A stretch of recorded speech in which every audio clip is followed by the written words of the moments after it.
Buenos días a todos. Gracias por acompañarnos en esta nueva sesión, la sesión 34. Nuestro verso: en mi pensar, luz y claridad. En mi sentir, no hay vanidad. En mi actuar, fuerza y verdad. Así crecerá mi alma con fortaleza y bondad.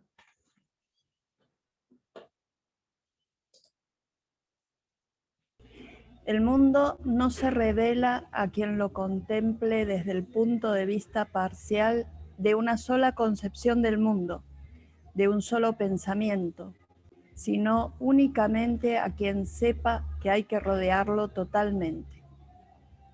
Así como el Sol, según la concepción copernicana, recorre los signos zodiacales para iluminar la Tierra desde 12 puntos diferentes y en ninguno de ellos se detiene, así tampoco hay que situarse en un punto de vista único, ya sea fenomenalismo, idealismo, sensualismo u otra concepción digna del nombre, sino que hay que ser capaz de rodear el mundo e identificarse vitalmente con cada uno de los 12 puntos de vista desde los cuales se puede contemplarlo, pues todos ellos intelectualmente están plenamente justificados.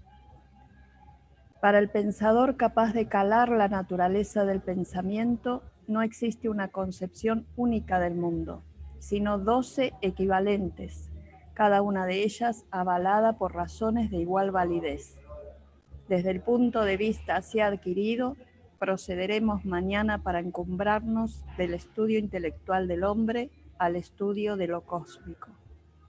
El pensamiento humano y el pensamiento cósmico, Rudolf Steiner. GA 151.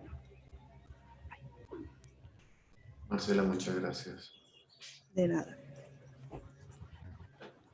Maestro Mario, muy buen día. Muy buenos días. Bueno, esta frase nos introduce de manera bien significativa en estos aspectos de las concepciones que tenemos del mundo. A veces creer que solo existe mi propia percepción del mundo y que esta es universal es uno de los errores de juicio más significativos que existen, pero también la fuente de todos los conflictos humanos. Steiner dice que antes de entrar en esta quinta época cultural, donde la caracterización de esta quinta época cultural es que el ser humano cada vez se individualiza más, cada vez se perfila más como un ser individual, indiviso en sí mismo, eh, y esa individualización lleva a que él a su vez esté encerrado en sí mismo, dentro de su propia naturaleza, que lo conlleva de alguna manera a ser egoísta. Y tenemos que mirar que el egoísmo en principio no es malo. El egoísmo hace que yo tenga una percepción de mí mismo eh, eh, y que le dé prioridad a esa percepción que tengo de mí mismo. En principio no es malo. Lo malo del egoísmo es cuando yo impongo esa percepción de mí mismo por encima de las demás. Entonces Steiner dice que antes de comenzar la quinta época cultural, o sea, en la cuarta época, él dice que todavía los hombres de la cuarta época que no tenían tan desarrollado además el intelecto, porque también el alma consciente está asociada al desarrollo fuertemente de lo que es lo intelectual, los seres humanos de esa época, de la cuarta época cultural, cuando en una reunión de seres humanos uno decía, es que yo tengo este punto de vista, dice Steiner, inmediatamente los seres humanos era como si nos dijeran, ¿cómo les parece que encontré algo novedoso? Entonces o cuando uno dice algo así, uno inmediatamente uno se pone alerta, ¿cierto? En esa época, dice Steiner, cuando alguien decía que tenía un punto de vista particular sobre algo, los seres humanos se abrían a escuchar este otro punto de vista. Había algo todavía fresco, digamos natural, muy instintivo en la naturaleza humana, que les permitía abrirse a desde allí a la comprensión de otros puntos de vista. También dice Steiner que en esa cuarta época los seres humanos podían tener, gracias a que tenían mucho más la capacidad del oído desarrollada, no tanto del ojo sino del oído, tenían la capacidad de poder saber al escuchar a alguien si podían confiar en él o no. Si lo que decía era veraz o no era veraz, por ejemplo. Algo que todavía tenían nuestros abuelos. ¿Sí? Eso me suena como raro, le decían a uno. Y tenían toda la... Uno puede hacer la mentira bien armadita, ¿sí? Y le decían, eso me suena raro. Sí, yo tengo un amigo que decía, me queda la duda. Eso suena muy razonable, pero me queda la duda, ¿no? O sea, uno cuando hacía una trampilla y armaba muy bien digamos, la estrategia, había algo que se intuye. Las mamás conservan mucho de esto y no es desde la razón. Es algo que está más como en el nivel del corazón. Sí, es una intuición de alguna manera. Dice Steiner que entonces al pasar a la quinta época cultural, cada vez se va perdiendo estas cualidades que eran innatas, instintivas. Y ahora el ser humano en la quinta época, eso que era instintivo en la cuarta época, lo debe desarrollar de manera consciente desde sí mismo en la quinta época cultural. Es decir, que aquella disposición del alma a escuchar diferentes puntos de vista en la cuarta época cultural, hoy en día tenemos que colocarnos y esforzarnos para lograr comprender eh, otros puntos de vista diferentes. Oscar sabe esto desde la arquitectura.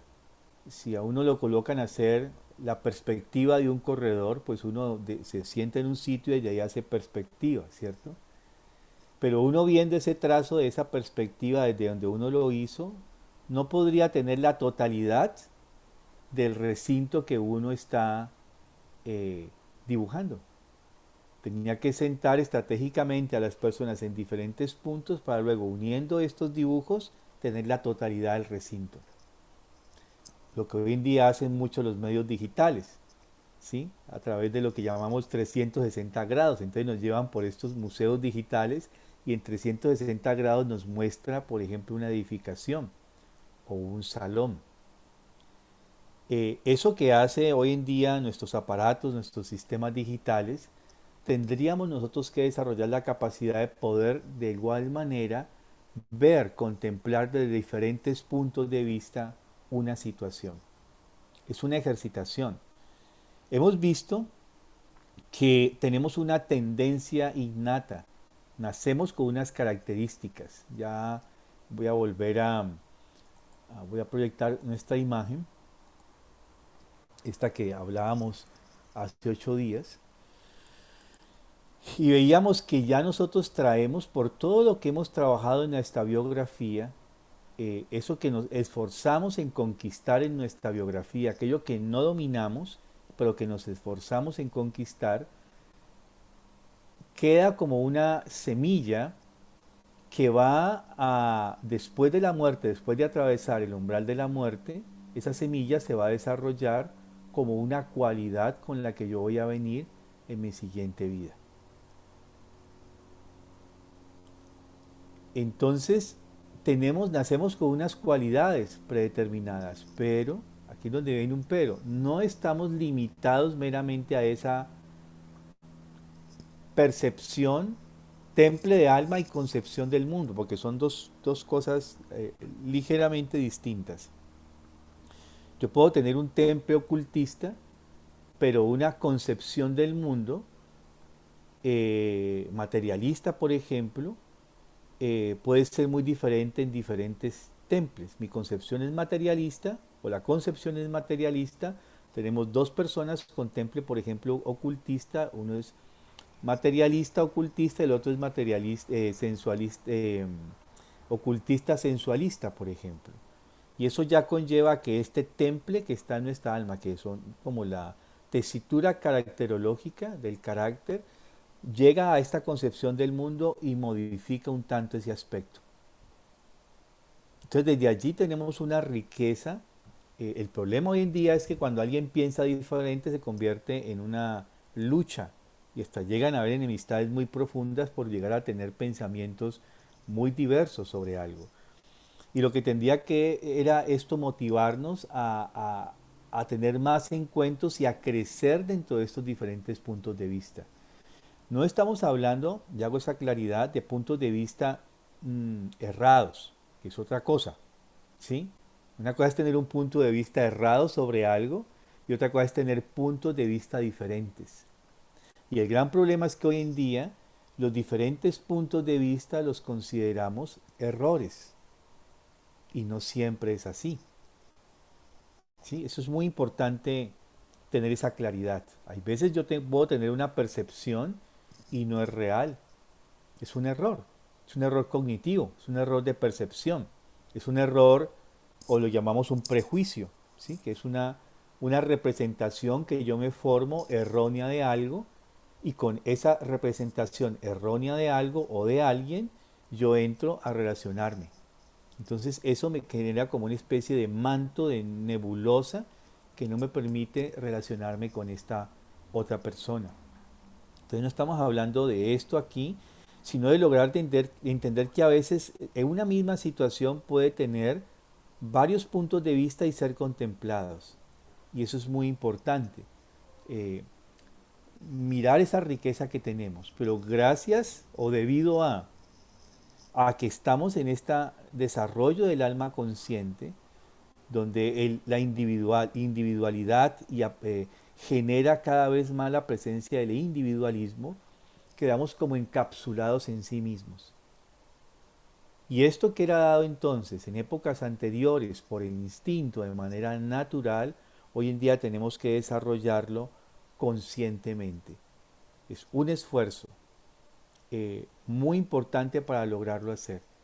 Y para que ello suceda, estos septenios, los 3 primeros septenios son fundamentales. Cómo nosotros permitimos un desarrollo de este ser humano en estos 3 primeros septenios, los primeros 21 años, para que sus condiciones anímicas, físicas, puedan permitir que su ser espiritual tenga mucho más libertad de expresarse sin tantos límites. De los 3 septenios, el primer septenio, el periodo que va entre los 0 y los 7 años, es fundamental. No es igual si un niño ha sido educado en un ambiente benevolente, bello, armónico y amoroso, que si no ha nacido en un ambiente o no está dentro de un ambiente que le produzca belleza, equilibrio y amor. Van a ser 2 personas con 2 constituciones caracterológicas bien distintas. La primera va a ser una persona que va a poder apropiarse mucho más de la transformación de su ser. Va a tener mucho más posibilidades. La segunda va a tener muchos más obstáculos en su desarrollo biográfico. Es decir, no le es imposible transformarse, pero no la va a tener tan fácil. Entonces, estos elementos que se deben recibir en la estructura, digamos, anímica del ser humano en los 7 primeros años es fundamental. De estos 7 primeros años, los 3 primeros son fundamentales en la estructura de lo que es la formación del carácter. Los psicólogos dicen que en los 3 primeros años de vida se estructura el carácter. No es que ahí solamente, es decir, que ahí es muy decisivo. Claro, esto a la luz de la antroposofía podemos entender que en esos 3 primeros años de vida el ser humano está aprendiendo a erguirse, a hablar y a pensar. Está adquiriendo las bases fundamentales de esas 3 cualidades que nos hacen humanos. Y ya hemos visto en nuestro grupo que esas 3 cualidades que nos hacen humanos solo las podemos desarrollar si tenemos al frente a otros seres humanos que conquistan estas tres cualidades humanas. Solo si vemos seres que se yerguen y andan erguidos en el mundo, vamos a poder imitarlo a través de este fenómeno que se llama hoy en día neuronas espejo, o como lo llama Steiner, imitación. Luego, sobre esa estructura viene el desarrollo del lenguaje y el desarrollo del pensamiento. Y veíamos que no solamente la forma como nos movemos en el mundo, como nos paramos y nos movemos en el mundo, sino la forma de nuestro lenguaje y la manera como nos formamos un cúmulo de representaciones va a depender de los otros. A través de este fenómeno de la imitación o de las neuronas espejo, que van a generar una especie de impronta en todo nuestro cuerpo.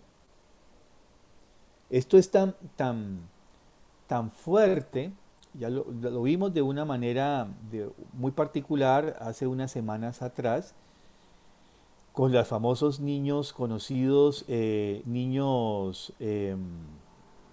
síndrome de Mowgli o niños criados por animales, ¿cierto? Pero voy a contar otro caso, que fue un caso clínico. Había una niña que tenía problemas al caminar, la niña cojeaba.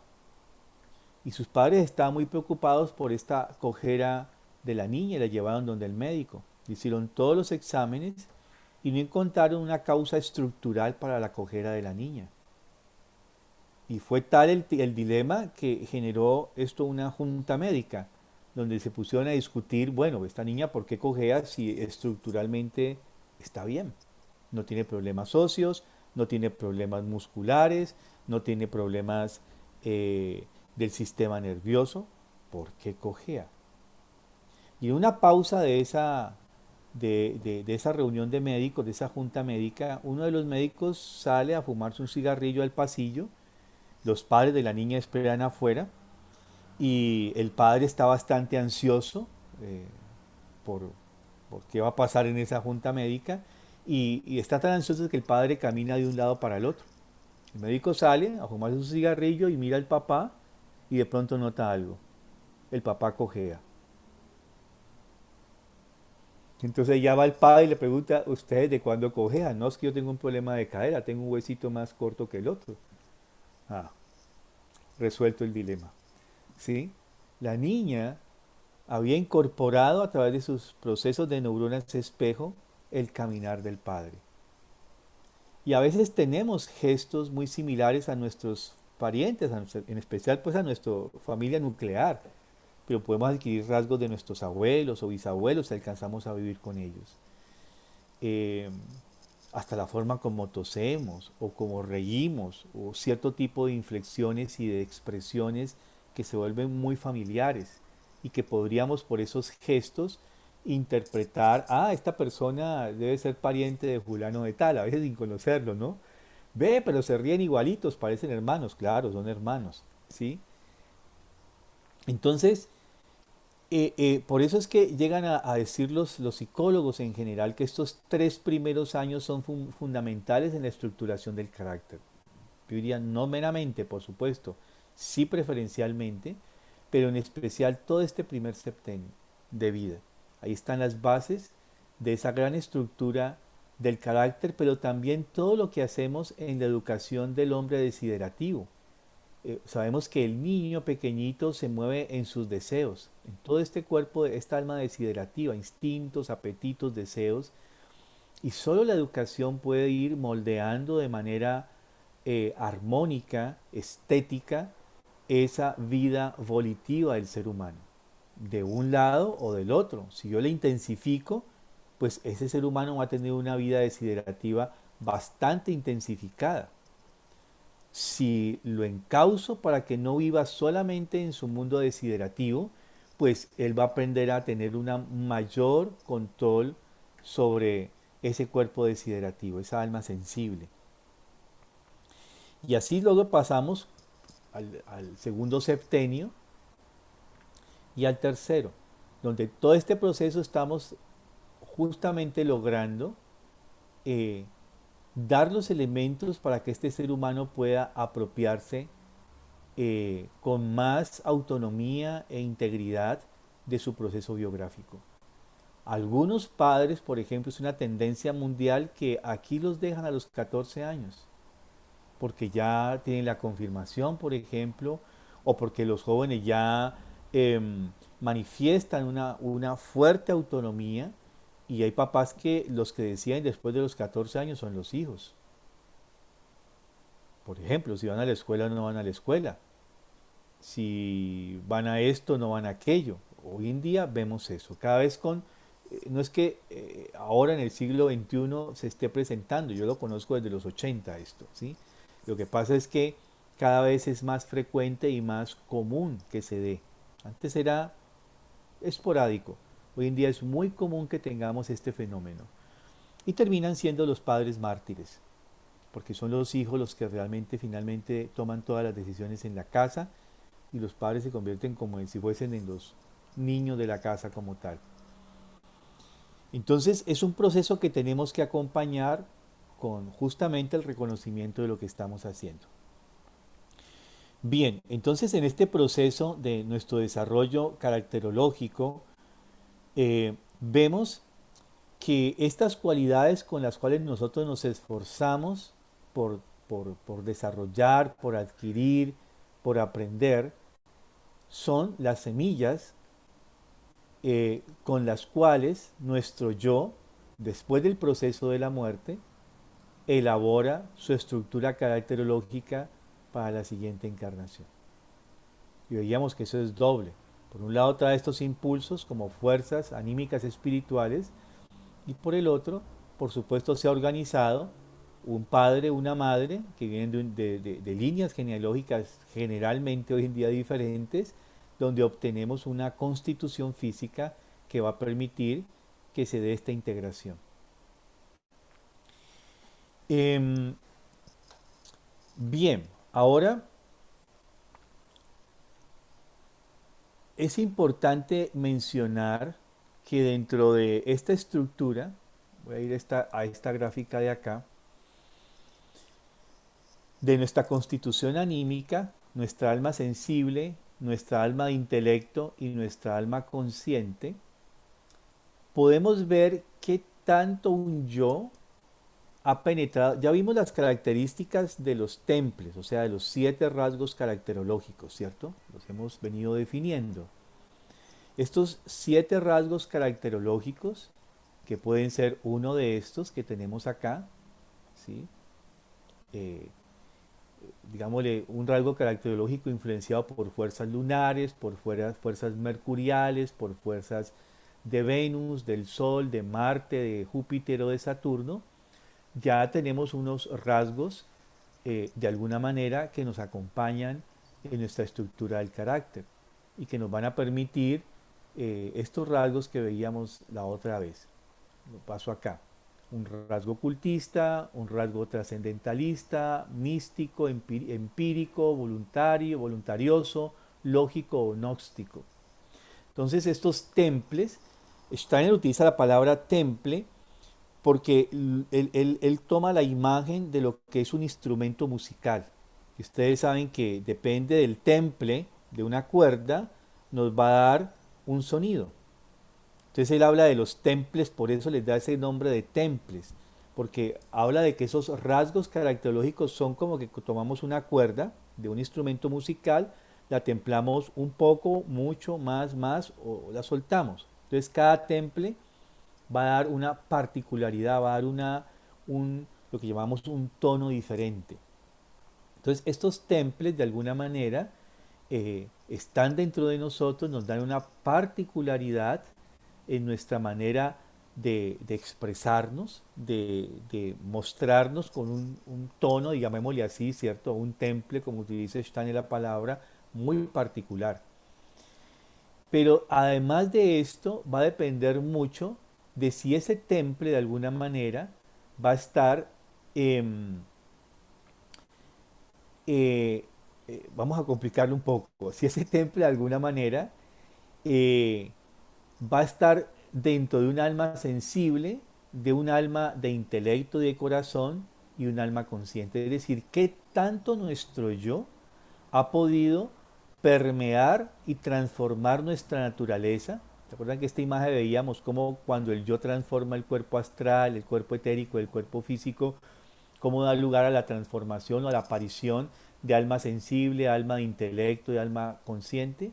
Entonces, el yo toma ese temple y de alguna manera, de acuerdo a la fuerza de ese yo, también de su destino particular en ese momento, él puede llegar a manifestarse en el alma sensible.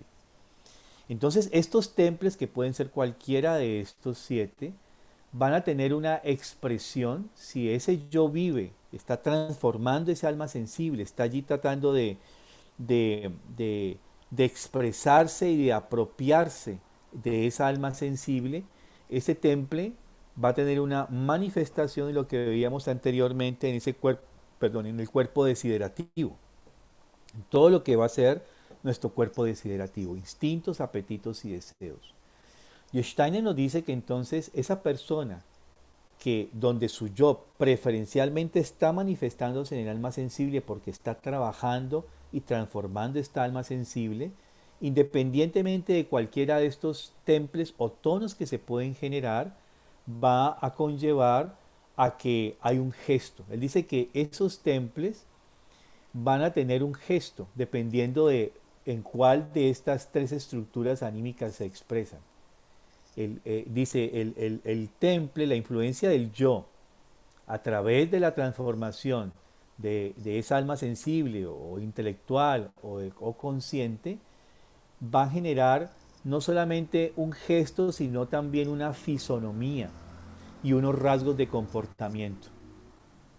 Entonces, cuando el temple se manifiesta, dice Steiner, en alma sensible, él coloca un ejemplo y dice, se va a manifestar mucho porque la persona vive en el vientre, en lo que es la parte del diafragma hacia abajo. Y todas sus expresiones van a estar manifestadas en esa región. Se manifiesta fuertemente en la parte volitiva del ser humano. Y dice que generalmente da un ejemplo. Él dice, normalmente estas personas pueden, cuando están muy contentas, tocarse la barriga, o sobársela, porque viven allí, en ese mundo desiderativo. ¿Sí? Cualquier cosa, no solamente comida, es decir, es como un gesto, dice que se puede manifestar. Cuando ese yo sigue penetrando en el alma y ya pasa preferencialmente a manifestarse en el alma de intelecto y de corazón, en el alma racional como también se le llama, dice, ahí también hay un gesto que influye, o sea, está el gesto que influye como gesto la fisonomía y el comportamiento. Y nos va a decir que estas personas normalmente toman todo este aspecto de su alma desiderativa, de su alma sensible, y lo elevan. Y logran ya convertir esas sensaciones en palabras. Pero la expresión va a tener una emotividad.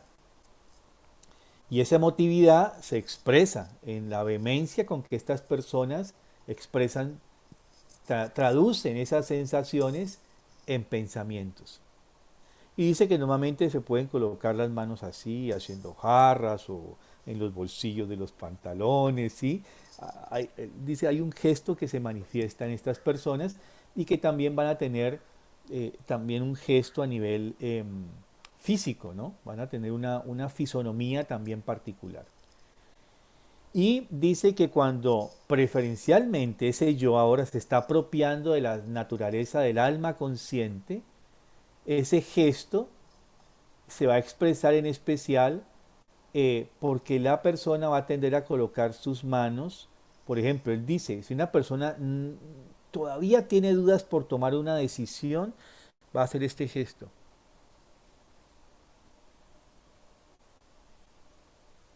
Como que lucha a extractar de su alma consciente cuál es la mejor decisión. Hay otro gesto muy típico de las almas conscientes, cuando están escuchando, pensando. ¿Sí? Es un yo que está llegando a ese nivel de la transformación del alma consciente. Ese es el gesto de Steiner. Sí. Steiner tenía mucho este gesto. Los retratos.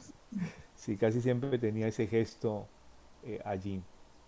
Bueno, entonces, pero es un gesto muy natural, es un gesto que nace, ese gesto, la fisonomía inclusive también puede comenzar a transformarse. Es decir, cada uno de estos temples genera una particularidad fisionómica, es decir, configura su figura, inclusive especial del rostro, de una manera muy particular. Y eh, pero también manifiesta ciertos gestos como estos que acabo de escribir y van a tener un poquito en qué parte de este temple se manifiesta, si es empírico, si es voluntarioso, si es místico, ¿sí? Podemos ver muchos de estos gestos que de allí uno puede comenzar a,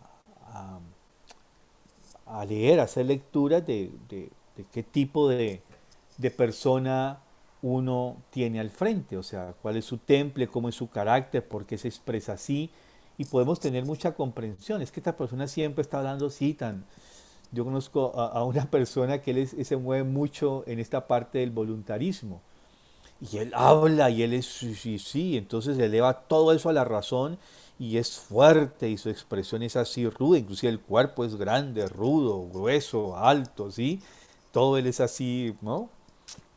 Voluntarioso y se expresa con vehemencia, ¿no? Y todo es un hombre muy racional, pero toda esa razón la expresa con mucha vehemencia. Ahí yo veo un alma que se mueve en este temple del voluntarismo, ¿sí?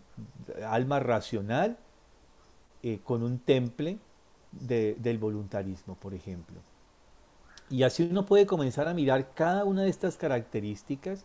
Esto, por supuesto, son esbozos para que tengamos una imagen de esto. Obviamente esto implica eh, mucho estudio, entrar dentro de esto para poder volvernos unos expertos de intérpretes de los rasgos caracterológicos de las personas, ¿sí? Tomar inclusive lo que se plantea también la psicología en torno al tema del carácter, porque habla, por ejemplo, de los apasionados y no apasionados, una característica dicha desde otro punto de vista, ¿sí? Eh, Nos toca colocarnos digamos, a estudiar para poder entrar dentro de la naturaleza humana de una manera mucho más aguda, precisa. Aquí lo que estamos viendo son estos rasgos generales que tenemos como características esenciales. Yo quiero volver ahora a esta definición que habíamos tratado de hacer o hecho de alguna forma ya hace algún tiempo, como qué caracteriza, además de lo que ya tenemos, ¿cierto? Que teníamos aquí estos rasgos, a ver si ven esto de acá, sí, estos. Ya em, de alguna manera veíamos que estas fuerzas planetarias generan ciertos procesos fisiológicos dentro de nosotros, pero también nos dan alguna característica, alguna cualidad anímica. Veíamos que Saturno nos introduce en la cualidad del investigador. También capacidad de, de lo que sería el sacrificio, de alguna forma. Por ejemplo, el sacrificio del Cristo tiene mucho que ver, o de todos los grandes héroes de la humanidad, tienen que ver mucho con esta fuerza eh, de Saturno.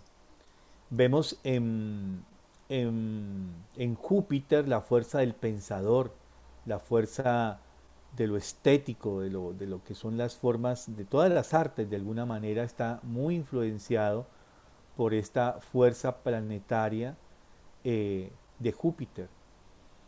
En Marte vemos el emprendedor, vemos esta capacidad ordenadora a través de la palabra. Son personas que llegan y van colocando todo en su orden, tan, van diciendo y son muy mandoncitos, sí, o mandoncitas, van, sí, es algo muy característico de esta fuerza planetaria.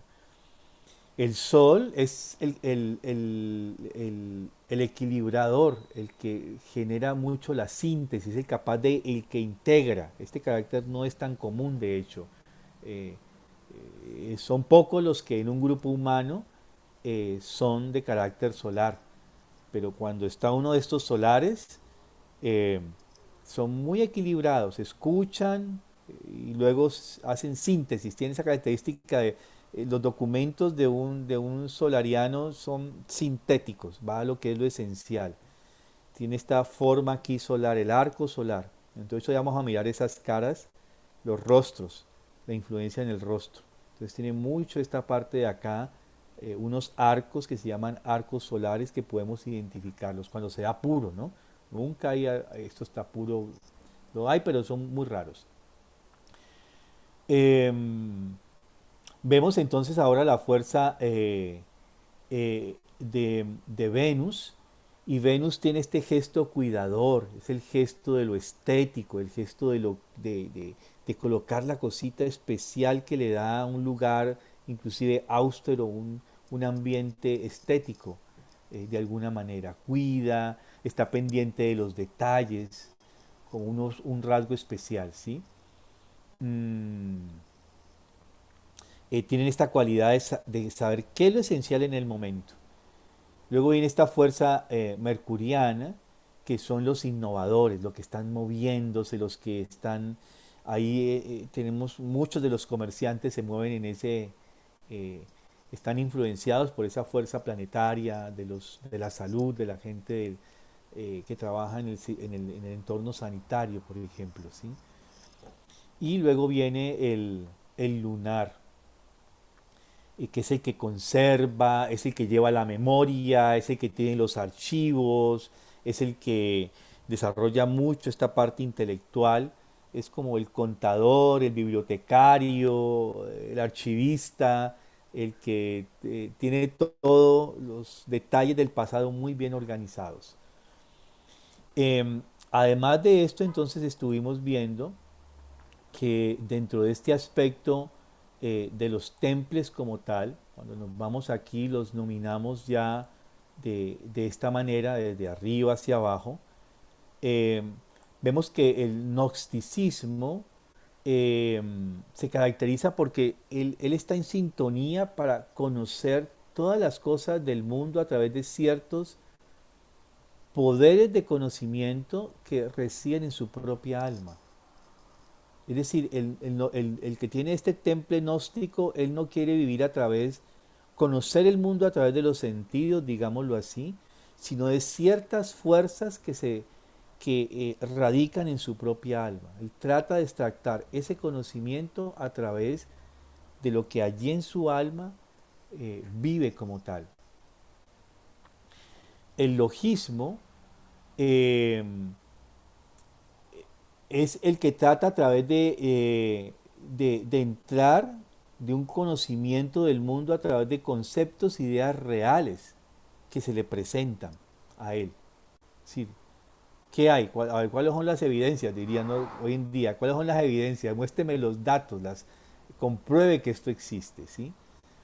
Em, y es una persona como que, dice Steiner, es como si es una persona que define una persona mirándola en sus rasgos fisonómicos, le mira los ojos, la nariz, la boca y se puede formar una imagen. Es decir, él va frente a lo que está frente a su lógica, lo que es lógico como tal. El voluntarismo se mueve a través de esta fuerza de la voluntad, ya lo hemos dicho, esa voluntad es dura como una roca. eh, y esto le da su particular fuerza, ¿no? Es muy voluntarioso, es solamente a través de la voluntad que se puede comprender y conocer el mundo, o sea, dirigiendo esta voluntad hacia el mundo en resistencia con el mundo. Entonces tienen esta tendencia a la lucha entre mi voluntad, el mundo, y son combatientes de alguna manera, podemos decirlo de esta forma. Ese voluntarismo, ya hemos dicho de otras formas, va a cambiar un tanto dependiendo de la concepción o de la fuerza constelar que también de alguna manera lo está influenciando. El empírico, bueno, el empírico enfrenta al mundo como lo que es decir, la realidad, y quiero incorporar en mi visión del mundo lo que se me enfrenta en mi experiencia, es decir, ¿qué me muestra el mundo? ¿Qué me revela el mundo externamente? ¿Sí? A través de la vida práctica como tal. eh, solo acepta la experiencia, no acepta nada más distinto, la experiencia. ¿Qué dice la experiencia? ¿Qué dicen los expertos? ¿Sí? No me diga aquí teorías, ¿qué dicen los expertos? A ver, llamemos a los expertos qué nos dicen. Encontramos algunas personas así, ¿cierto? Y a veces es muy importante saber que ahora necesitamos a los expertos. Porque a veces solamente cuando tomamos decisiones sobre las ideas o sobre las teorías vamos a tener dificultades, ¿cierto? Necesitamos esa experiencia también. Todos los tonos y las concepciones del mundo son importantes. El místico, nos dice Steiner que el místico, él tiene una relación un tanto con el gnóstico, pero él quiere sacar, ahora el empírico es qué me dice el experto. El místico se dice a sí mismo, bueno, esta experiencia, ¿cómo se manifiesta dentro de mi alma? Esta experiencia que viene del mundo, ¿cómo se manifiesta esta experiencia en mi propia alma? Y él dice, no puedo depender meramente de lo que el mundo externo me dice, tengo que depender externamente de lo que internamente experimento. Y dice, solo a través de lo que yo puedo develar en mí mismo es que el mundo me revela sus secretos. Pero no es en el mundo externo, sino cómo se refleja y qué me dice mi alma desde mi interioridad. El trascendentalismo, él se centra en que cuando percibo las cosas, la esencia de las cosas se acerca a mí. Solo la percepción no es la esencia. La esencia está detrás de las cosas. Ya conocemos esta corriente filosófica griega, ¿cierto? El mundo se manifiesta, lo que es lo esencial se manifiesta a través de las cosas. Luego viene el ocultismo, y el ocultismo, él dice, hay algo que está a través de la apariencia, los sentidos son una apariencia, y la realidad o la verdad está a través de esa apariencia de las cosas. La apariencia externa es maya, ¿sí? Y ese mundo es maya, por tanto yo tengo que percibir eh, eh, lo que realmente está oculto a través de eso que se me expresa como maya. Esas son cualidades, digamos, en sí de plus con estos 7 temples que nos pueden dar una característica muy especial dentro de esta concepción, digamos, de las fuerzas planetarias. Bien, a esto ya vimos, si le anexamos las cosmovisiones, que son 12, pues vamos a tener una amalgama muy rica y muy importante. En la frase que nos trae Oscar al principio de nuestro estudio, dice lo que nos dice es que la persona debe esforzarse en desarrollar o de alguna manera en lograr comprender desde cada punto de vista. Ese sería el trabajo del iniciado. ¿Cómo yo puedo entrar en la percepción del empírico, del místico, del trascendentalista, del ocultista, del voluntarista, del lógico o del gnóstico? Pero eso todo va a depender de qué tanto nuestro ser trabaje en la transformación de sí mismo. Ese es el aspecto esencial. Bueno, dejemos allí si hay preguntas. Mario, Sí, escucho. me ha parecido muy interesante la parte del sol.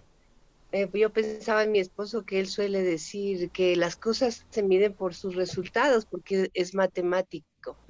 Entonces, sí, sí es muy, muy certera estos rasgos ¿cómo dijiste? Del temperamento, ¿no era? Sí, del Los carácter. templos. Sí, Sí, temples o carácter, sí. entonces tenemos muchas, como dices, la amalgama para poder ver en nosotros y poder entender y valorar y respetar mucho al otro. Gracias, Mario.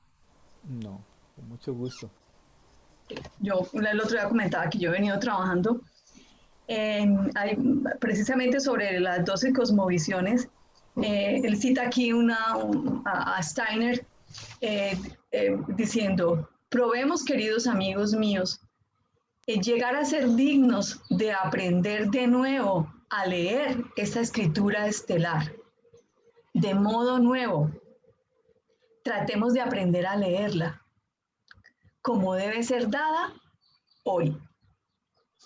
Tratemos de buscar una sabiduría que pueda revelarnos nuevamente la unión de lo terrestre y lo celeste, que pueda revelarnos sin antiguas tradiciones, como nosotros tratamos de encontrarla, o sea, sin las antiguas tradiciones, cómo nos puede ser revelada en el presente.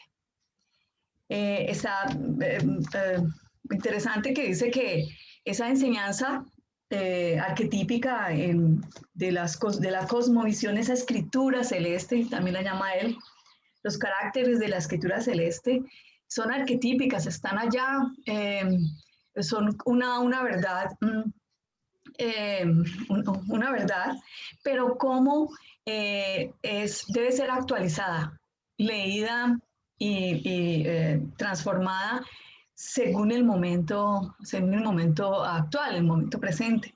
Por lo tanto, no es lo mismo el ser humano que está hoy en medio de este siglo XX al ser humano que estaba en el medioevo frente a unas estructuras sociales diferentes y unas estructuras socioeconómicas y políticas diferentes. Por tanto, responden a necesidades humanas diferentes.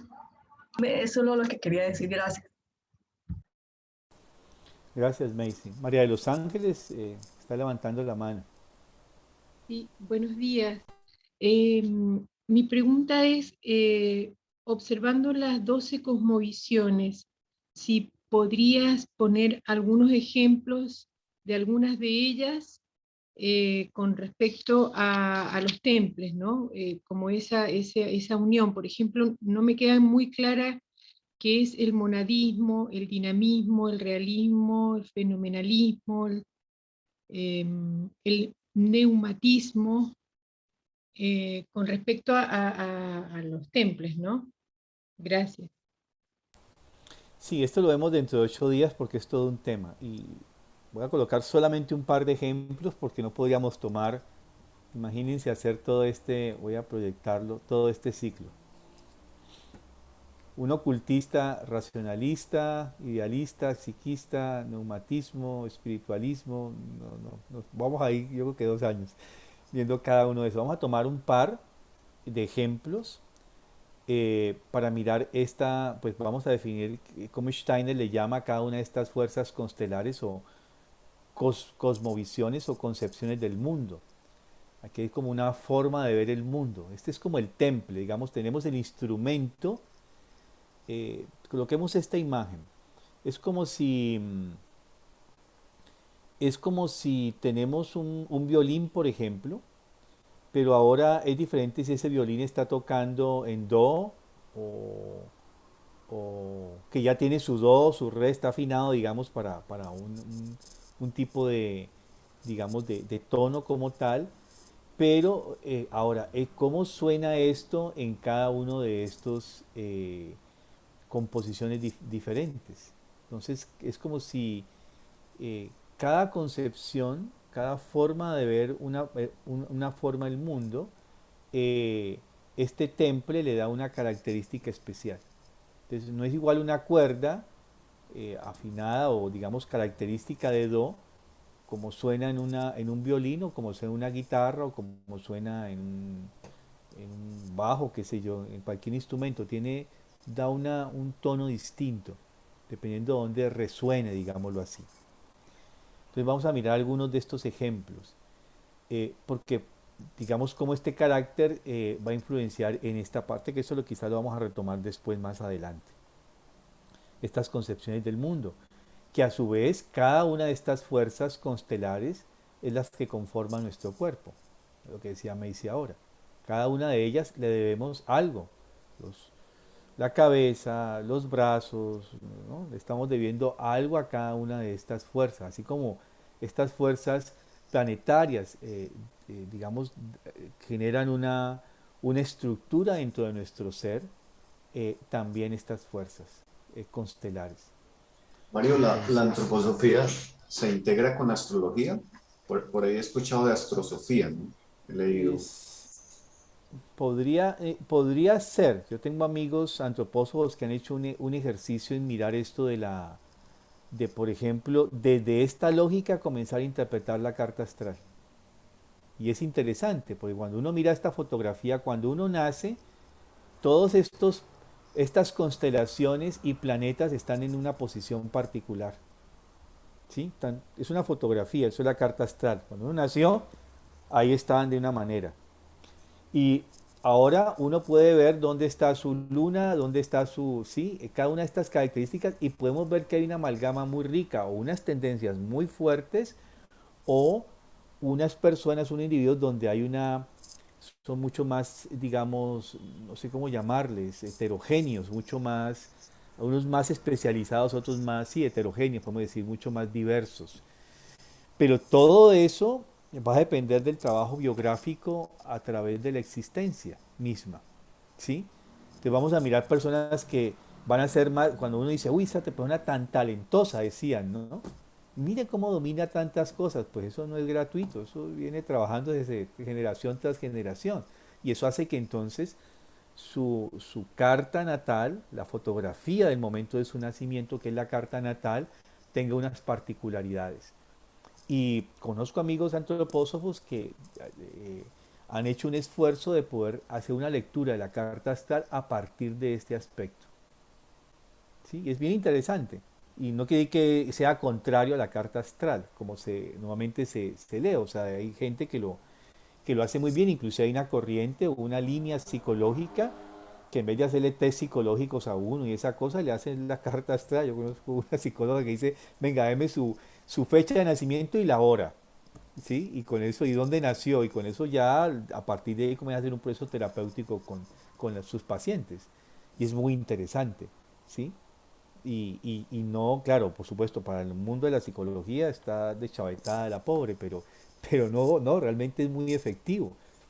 Porque yo pude haber hecho un análisis de una vez frente a un diagnóstico, teníamos la misma persona como terapeutas, y ella tenía esta interpretación y yo tenía la vía clínica con las baterías psicológicas, y uno podía ver la relación. Son formas diferentes de verlo, desde puntos de vista distintos. Inclusive yo hay que reconocer que la forma como ella lo veía era mucho más amplio que el que me daban las herramientas que yo tenía en ese momento, por ejemplo, ¿sí?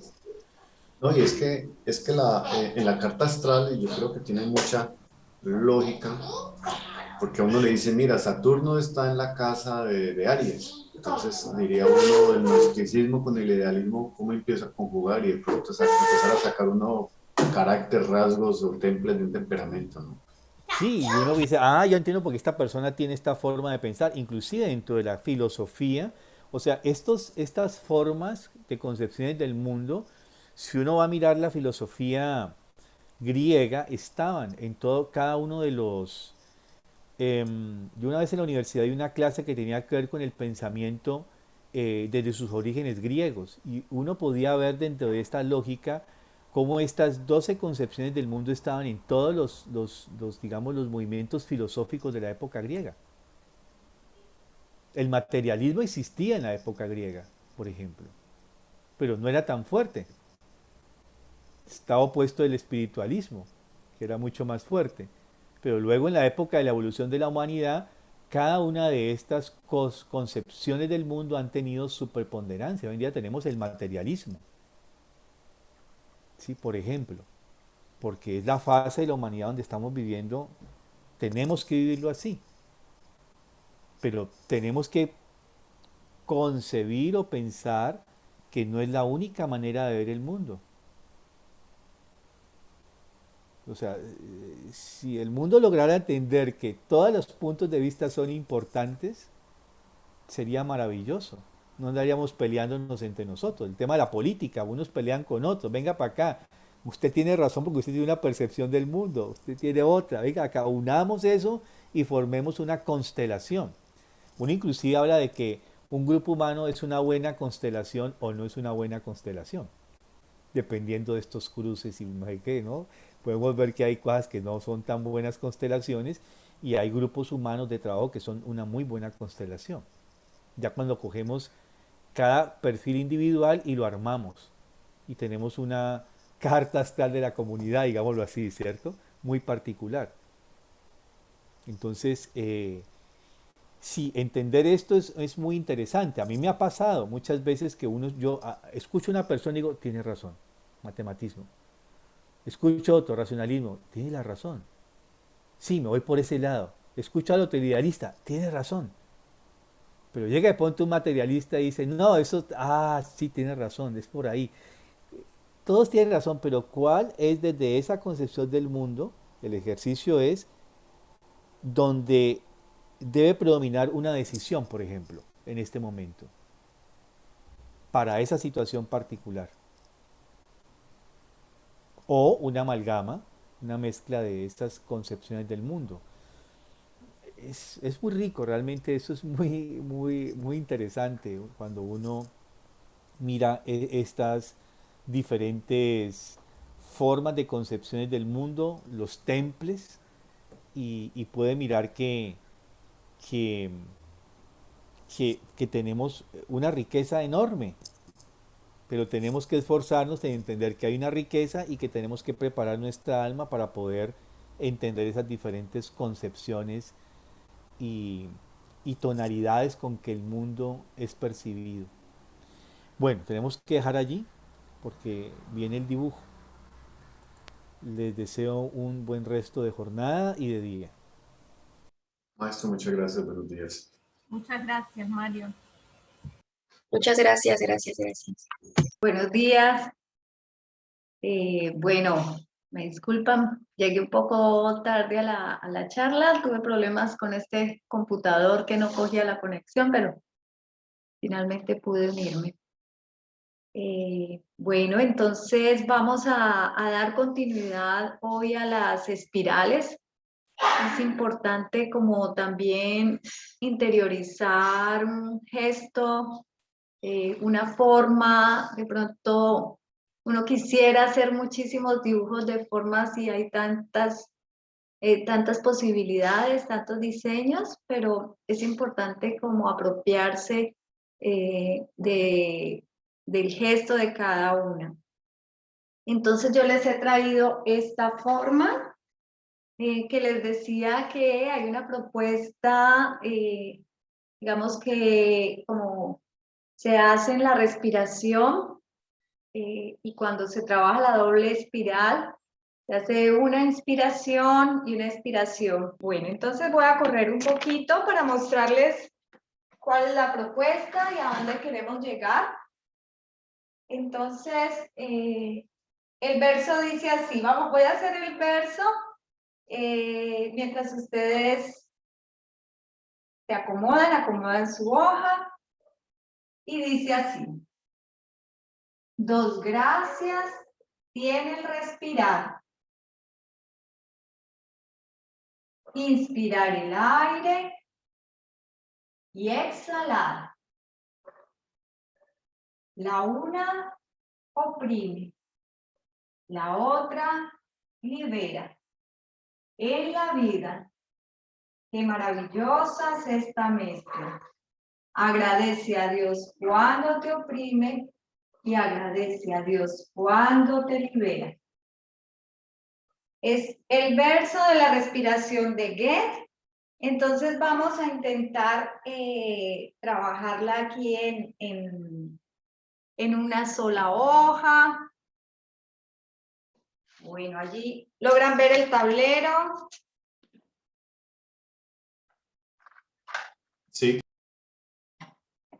Listo. Entonces la primera propuesta en su hoja, la van a colocar en esta orientación vertical, no horizontal, sino vertical, porque ya es una forma muy erguida, que es la lemniscata, parte de la lemniscata, pero mi propuesta no es partir de la lemniscata, sino percibir también hacia dónde nos movemos.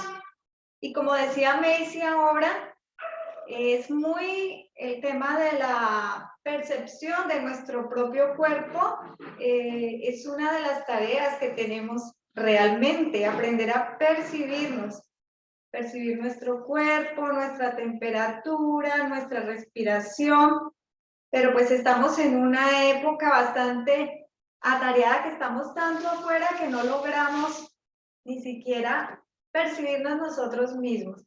Entonces la invitación es percibir más allá de llegar a este resultado, porque en el dibujo de formas lo importante no es el resultado, sino lo que pasa durante el ejercicio, cómo lo conquisto, ¿sí? Entonces, vamos a partir de 2 círculos, pero esos 2 círculos los vamos a hacer siguiendo diferentes direcciones, y allí también vamos a percibirnos hacia qué dirección me muevo más fácilmente. En mi hoja colocada en posición vertical, en la parte superior voy a hacer un círculo hacia el lado derecho. No sé si ustedes lo ven al contrario de pronto en la pantalla, pero voy a seguir esta dirección. Voy hacia la derecha. Y en la doble espiral, digamos, está ese gesto de las 2 direcciones. En la parte superior y en la parte inferior voy a hacer un círculo hacia el lado contrario, hacia el lado izquierdo, ¿sí? Recuerden que al principio no lo logramos, pero después de muchas veces, y lo hacemos con el color claro, y percibir hacia dónde me muevo más fácilmente. Pero es importante ejercitarlo hacia ambos lados. Hacia la derecha, en la parte superior, y luego hacia la izquierda, en la parte inferior.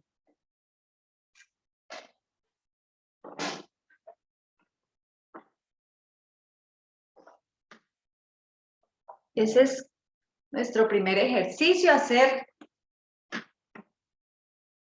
hacia allá y hacia este lado.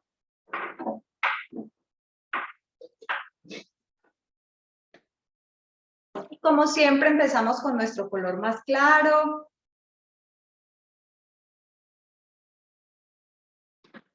Cuando ya sintamos que esos círculos están más o menos equilibrados, armónicos, el mío está un poquito más pequeño el de abajo, entonces vuelvo y lo retomo. Vamos a intentar también trabajar la simetría en nosotros. La simetría la tenemos en nuestro cuerpo, entonces es simplemente empezar a plasmarla. Hay días que no estamos tan simétricos, hay días que está, digamos, eso que también pasa en nuestro cuerpo, lo plasmamos en nuestro dibujo, realmente eso es así. Cuando hay una lesión de un lado, a veces me cuesta justamente hacia ese lado moverme. Entonces, cuando hacemos dibujo de formas,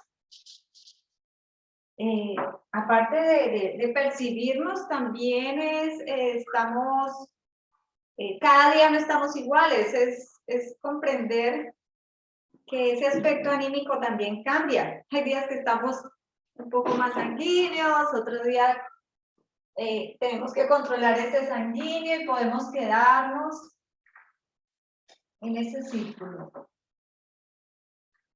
Entonces me avisan cuando ya tengamos estos dos círculos en ambas direcciones.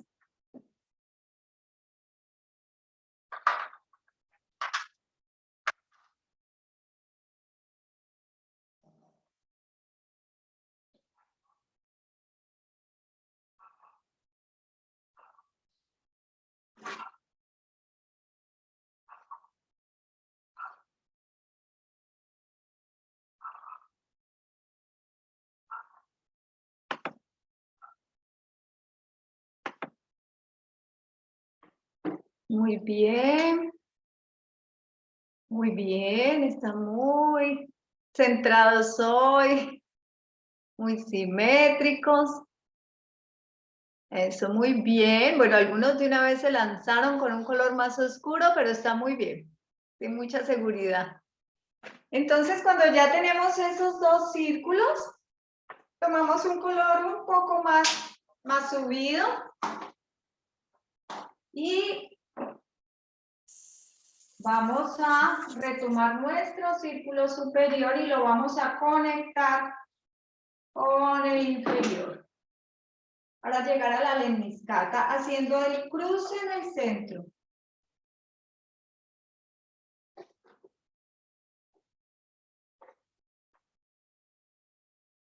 Esta lemniscata ya la hemos trabajado, muchos de ustedes.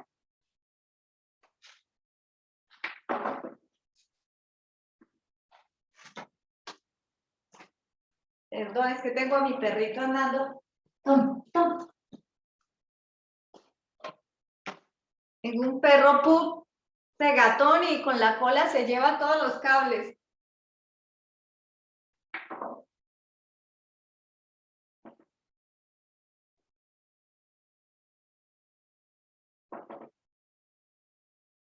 Entonces aquí ya pasamos, digamos, de esas dos formas circulares a una unidad a través del cruce con la lemniscata. Y ahí ya sentimos esa cualidad también de la respiración. Dos gracias en el respirar. Es la primera parte de nuestro verso.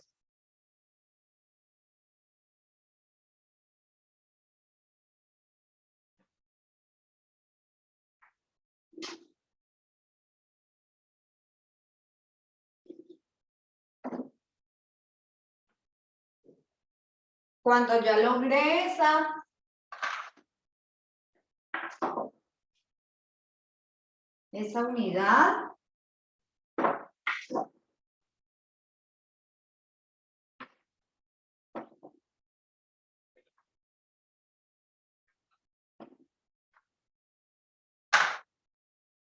logré esa unidad, entonces vuelvo a retomar el color más claro. Muy bien, Oscar. Vuelvo a retomar mi color más claro y voy a ir a trabajar la espiral. ¿Sí? Entonces, partiendo de ese movimiento hacia la derecha, que inicié acá, hacia la derecha, luego de cruzar, entro, inspiro, hasta aquí. Y hago una forma que busque estar en el centro de la parte superior de la lemniscata. Hasta aquí. Me alejo, miro qué tan centrada estoy. Entonces, este es el gesto que ajusta sujeta, como el gesto de cerrar cuando cerramos algo que va hacia la derecha. Pero una vez lo tengamos, no nos podemos quedar porque podría ir hasta acá y por ahí mismo devolverme. También es una opción. Pero como estamos trabajando la doble espiral, hacemos este gesto hacia adentro. Hasta aquí es solamente una vuelta, no tantas. Y con el mismo color, lo que voy a hacer es, voy acá, doy como un saltico a la derecha y por en medio de esa forma salgo nuevamente a la lemniscata.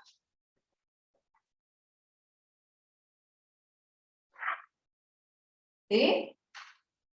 Entonces, entro hacia la derecha, doy un saltico y en medio del espacio formo la doble espiral.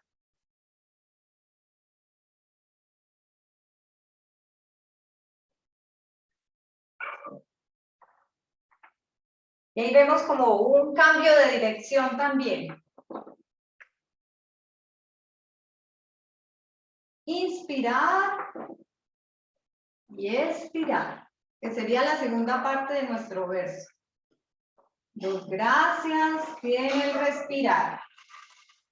Estamos acá, hacia la derecha. Inspirar el aire y exhalar. Vamos ahí en esa parte del verso. Y seguimos en la lemniscata. ¿Sí? Hasta ahí vamos a hacer. Con nuestro color claro. Vamos hacia la derecha, nuevamente en la lemniscata. Dos gracias. Viene el respirar. Inspirar el aire y exhalar. Y salgo a la lemniscata. Entonces, me cuentan cómo les va cuando ya la tengan, entonces más segura. Le pasan un color un poco más oscuro y empezando por la lemniscata hacia la derecha. Empezamos con el sentido del círculo superior.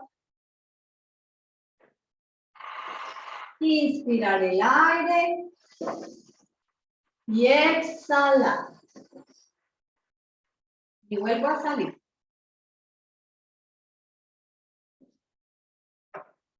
Muy bien, Yasmín. Qué belleza.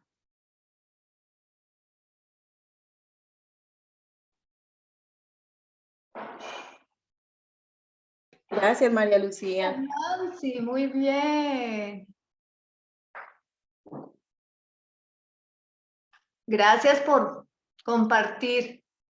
No se siente uno aquí como tan solo. Daisy, no te escucho. ¿Estás hablando? Me reí, María Lucía, porque sí, ¿cierto? Esto de estar en la pantalla no se siente todo raro, Sí, no se como siente hablando como solo. hablándole a una pantalla. Eso es una cosa que hemos aprendido mucho.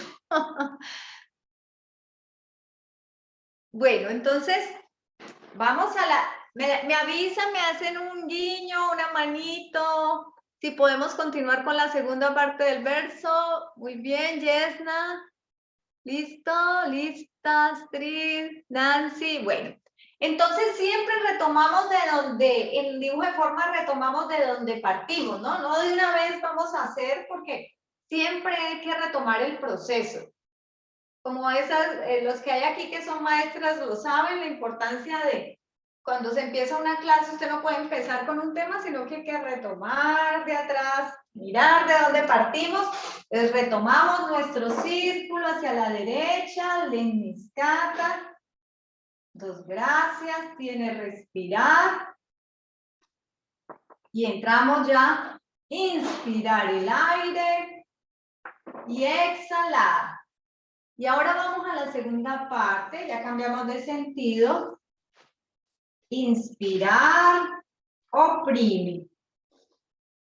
Pues vamos hacia acá, hacia abajo. Inspirar, oprime.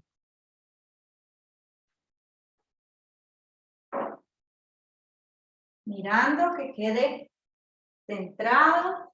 Ya estamos en la tercera parte. Inspirar, oprime.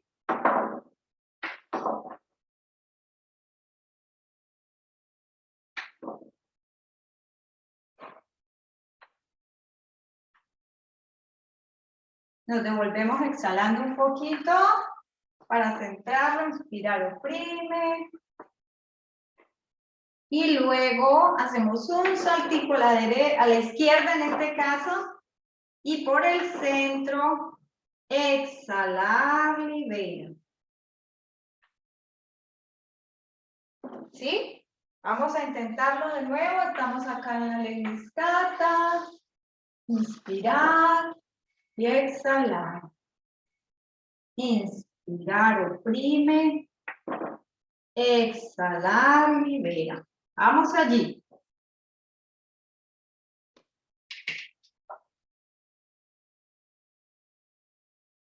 Intentando que nuestra forma quede lo más equilibrada.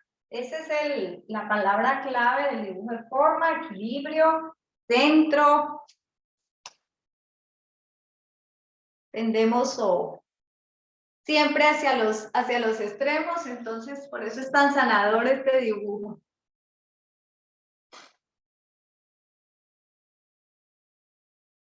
Ay, qué belleza, Oscar. Muy bien, Yesna, ¿me lo muestras en vertical? ¿Me lo muestras en vertical? Eso. Muy bien. A ver, yo intento. ¿Así lo hiciste? Sí. Sí, sí, sí. Muy bien. Intentando siempre ocupar el espacio intermedio para que quede equilibrado. No irme tan cerca a la línea cuando salgo de aquí. Para que realmente quede centrada esa doble espiral. Esa doble espiral es todo un reto. Muy bien. Y ya vamos entonces, cuando ya sintamos que tenemos, que prácticamente ya lo tenemos, pero vamos a la tercera parte o a la última parte del verso. Mónica, ¿cómo vas?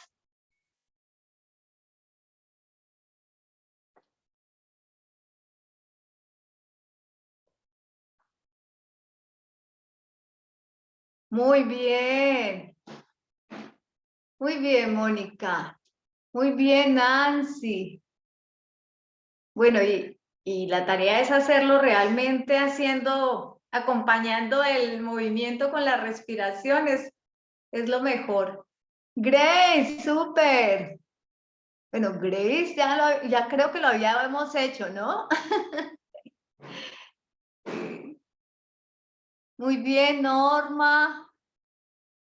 Eso. Entonces después, Norma, le puedes, cuando ya estés segura de tu forma, ya le aplicas un color un poco más subido y ya con mayor seguridad puedes hacer las 2 espirales dobles. Entonces voy a la última parte de nuestro verso, me hacen unas señas y ya lo podemos. Ok. Muy bien. Muy bien, todos muy bellos. Es cuando sientan ya que podemos De pronto en esta segunda parte del verso es el momento, Norma, de poner un color un poquito más subido para que se vea más.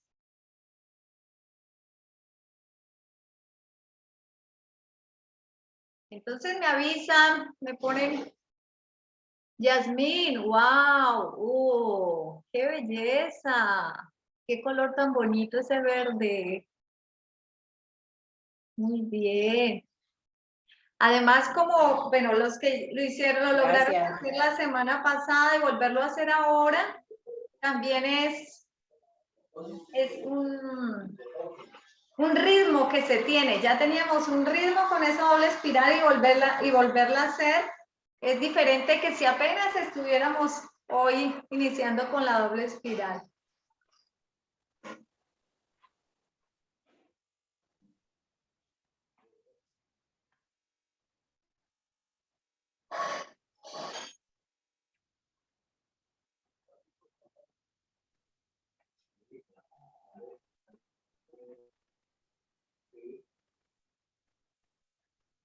Es lindo también observar estas espirales en la naturaleza, en las plantas, en los animales. Yo tengo un compañero que todo el tiempo me recuerda la espiral. Mi perro Pup tiene su cola en espiral. En las conchas. En las conchas, ay, en esas conchas, en los caracoles, esas espirales son bellísimas. Y observarlas una y otra vez es una maravilla y no tanto observar, sino tratar de percibir el movimiento, que es lo que hace, digamos, nuestro cuerpo etéreo, percibir el movimiento en la forma. Bueno, entonces me dicen, lista Nancy, vamos para la última parte, que ya es como afianzar esta forma. Y dice así: en la vida, qué maravillosa es la mezcla. Agradece a Dios cuando te oprime y agradece cuando te libera. Vamos abajo.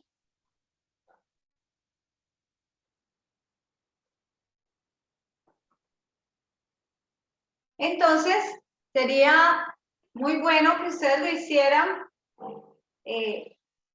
diciendo el verso. ¿Les parece? Porque ya la forma la tenemos. Así como en euritmia se logra estos movimientos en espiral, salir, entrar, contraerse, expandirse, así lo hacemos en el dibujo. Entonces, ¿les parece si lo hacemos juntos? Sí. Todo desde el principio. Yo lo voy a decir y ustedes lo van a hacer conmigo. Bueno, movilizándose por su dibujo. Hacia la derecha. 2 gracias. Tiene el respirar. Hacemos 2 veces. Inspirar el aire. Y exhalar. Inspirar, oprime. Exhalar, libera. Nuevamente la lemniscata en la vida. Qué maravillosa esta mezcla.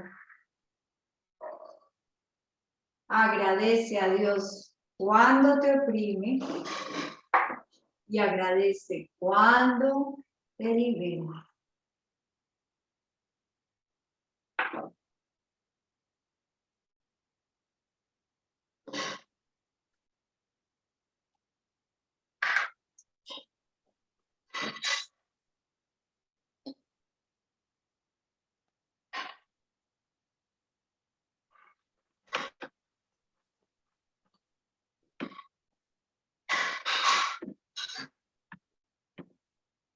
De pronto quisiera escuchar comentarios, cómo se sintieron mientras escribo el verso ahí en el chat, para los que no lo tienen.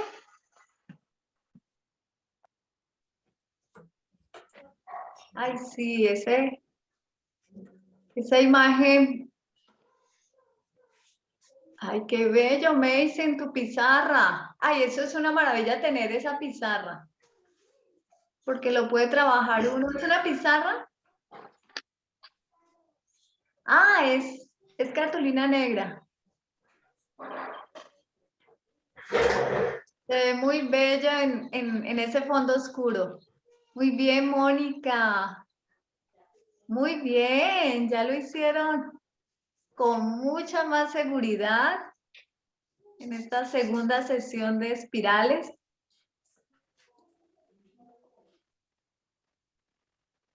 Ay, Lisette, qué belleza. María de los Ángeles. No, a todos les quedó bellísimo. Jenny, wow, qué verdes.